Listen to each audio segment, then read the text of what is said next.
guyu ki lho. Wis macak ayu cantik jelita wayahe golek kontil, golek konbrut, malah turut pasar sing tuku bebek.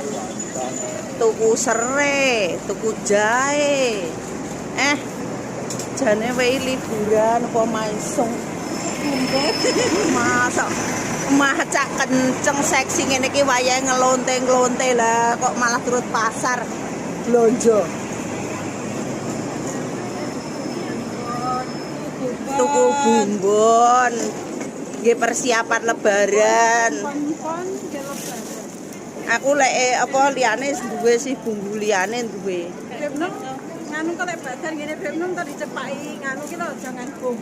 Ora iki jangan ebung tak pangan dhewe iki. Ora cepak-cepak ning nggih bodo. Nggih.